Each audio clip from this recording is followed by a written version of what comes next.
দর্শক, আমরা আবারও ফিরে এসেছি জাপান বাংলাদেশ ফ্রেন্ডশিপ মেডিকেল হসপিটালে, যেখানে মুক্তিযোদ্ধাদের নিবিড় স্বাস্থ্যসেবায় বার্ধক্যজনিত রোগ নির্ণয় কেন্দ্র আজ উদ্বোধন হতে যাচ্ছে। এখানে সমবেত হয়েছে দেশের নানা প্রান্ত থেকে আসা মুক্তিযোদ্ধারা, সেই সময়ের সাহসী সৈনিকেরা যারা 9 মাস রক্তক্ষয়ী সংগ্রামে অংশ নিয়েছিলেন। তাদের বিভিন্ন ধরনের স্বাস্থ্যসেবা এখানে দেয়া হচ্ছে এবং একটি বিষয়, এখানে 12টি বেডের যে জেরিয়াট্রিক সেন্টারটি আজ উদ্বোধন হতে যাচ্ছে এবং মুক্তিযোদ্ধাদের জন্য যে ফ্রি মেডিকেল সেন্টার এখানে খোলা হয়েছে, সেখানে টেলি সেবাও দেওয়া হবে, অর্থাৎ টেলি স্বাস্থ্যসেবা, এটি ডিজিটাল সেবারই একটি অংশ। সেটির জন্য দেশের বিভিন্ন প্রান্ত থেকে মুক্তিযোদ্ধারা এখানে ফোনের মাধ্যমে তাদের বিভিন্ন স্বাস্থ্যজনিত সমস্যার সমাধান পাবেন। সেই নাম্বার দুটি হচ্ছে 0171776030।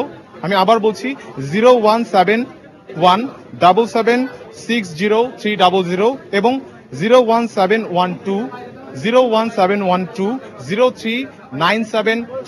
এই নাম্বার দুটিতে সার্বক্ষণিক যোগাযোগ করে ফ্রি মেডিকেল টেলি স্বাস্থ্যসেবা পেতে পারবেন দেশের মুক্তিযোদ্ধারা। আমরা এখন কথা বলবো বাংলাদেশ মুক্তিযোদ্ধা সংসদের মহাসচিবের সঙ্গে, মোহাম্মদ মনিরুল হক মনি। তিনিও একজন মুক্তিযোদ্ধা এবং তিনি আজ এখানে এসেছেন। আমি কথা বলছি তার সঙ্গে। আপনি একটু বলবেন যে এই যে স্বাস্থ্যসেবাটি দেওয়া হচ্ছে এবং আপনারা মুক্তিযুদ্ধ করেছেন, আপনাদের আজকে 40 বছর পরে এসে অনুভূতিটি একটু বলবেন আমাদের।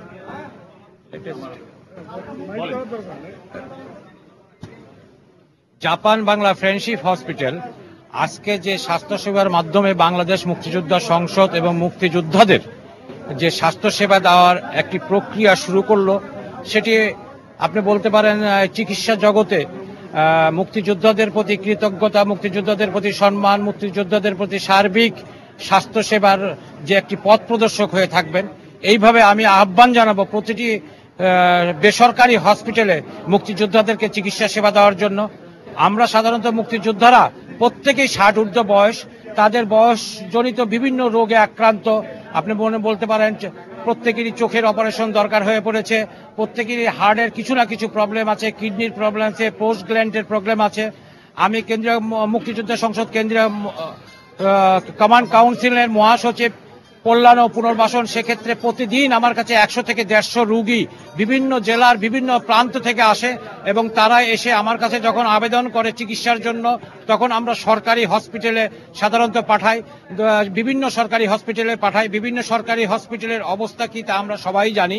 আজকে যদি সরকারের পাশাপাশি এই সমস্ত কর্পোরেটেড অফিসগুলো এসে দাঁড়ায় মুক্তিযোদ্ধার পাশে, মুক্তিযুদ্ধের চেতনাকে বিশ্বাস করে, মুক্তিযুদ্ধের যে চেতনা নিয়ে মুক্তিযোদ্ধারা একদিন যুদ্ধ করেছিল নিজের জীবন বাজি রেখে, আজকে 40 বছর পর্যন্ত তারা বেঁচে আছে, তাদেরকে আজকে যদি সেই বয়সবৃদ্ধ অবস্থায় চিকিৎসা দেয়, অবশ্যই তাদের প্রতি আমি কৃতজ্ঞতা থাকবো। মুক্তিযোদ্ধার পক্ষ থেকে, সংসদের পক্ষ থেকে এই হসপিটালকে, এই প্রতিষ্ঠানকে আমি কৃতজ্ঞতা জানাই। এবং সেই সময় আমি পূর্বেই বলেছি, আহ্বান জানাচ্ছি আরো যে সমস্ত প্রাইভেট হসপিটাল আছে এই পথ প্রদর্শক হিসাবে তাদের পথ অনুসরণ করে তারা এইভাবে চিকিৎসায় এগিয়ে আসুক। তাহলে একটি মুক্তিযুদ্ধ বিনা চিকিৎসায় মারা যাবে না, একটি মুক্তিযোদ্ধাও যাতে অনাহারে না মারা যায় সে ব্যবস্থা সরকার করছে, যেমনি বিনা চিকিৎসার মারা না যাওয়ার ব্যবস্থাটা এই হসপিটাল কর্তৃপক্ষদের উপর আমি ন্যস্ত করতে চাই। আমি সবাইকে ধন্যবাদ মনিরুল ইসলাম মনি। আমরা অনেক মুক্তিযোদ্ধা এখানে সমবেত হয়েছে এবং তারা ফ্রি মেডিকেল চেকআপও করিয়েছেন।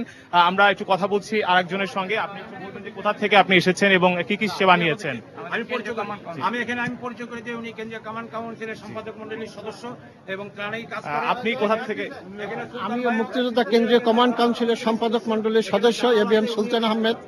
আমরা চাই, আমাদের মনিরুল হক মনি ভাই যেভাবে বলেছেন, আমরা চাই বেসরকারি স্বাস্থ্য সেবা কেন্দ্রগুলো আমাদের মুক্তিযোদ্ধাদের এইরকম স্বাস্থ্য সেবা দিলে আমরা তাদের কাছে চিরদিন ঋণী থাকবো, এই বলি আমার বক্তব্য। আমরা এখানে যে 12 শয্যার জেরিয়াট্রিক মেডিসিন সেন্টার, সেখানে যাবার আগে neuro medicine, internal medicine, critical medicine unit, হৃদরোগ এবং সকল নানান ধরনের ব্লাড সুগার বিভিন্ন টেস্ট করানো হচ্ছে। আমরা দেখছি যে এখানে মুক্তিযোদ্ধারা একে একে ধারাবাহিকভাবে সেই রোগ নির্ণয়গুলো করছেন ফ্রি।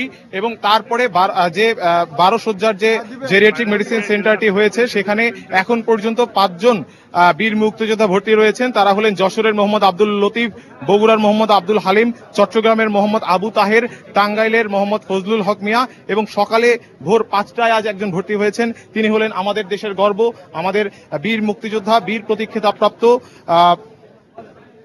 কাকন বিবি, তিনিও আছেন। দর্শক, আমরা আজ পুরো সময়টিতে এই জেরিয়াট্রিক মেডিসিন সেন্টারের উদ্বোধনে সময় সংবাদে তাদের সঙ্গেও কথা বলবো এবং আমরা এরপরে যে 5 জন বীর মুক্তিযোদ্ধা এখানে ভর্তি রয়েছেন তাদের সঙ্গে কথা বলবো এবং পুরো সময়টাতেই এরপরে যে একটি র্যালি রয়েছে, আমরা জানি মাননীয় মন্ত্রী এখানে আসার পরে এ প্রজন্মের যারা দেশপ্রেমিক এবং দেশকে যারা গড়ে তুলবেন তারা এবং মুক্তিযোদ্ধারা সকলে মিলে এই র্যালিটি হবে। দর্শক, তখনও আমরা আপনাদের সঙ্গে যোগ দেব সময় সংবাদের পক্ষ থেকে। আপনারা এখানে কিছু মুক্তিযোদ্ধাদের ইন্টারভিউ নিতে পারেন।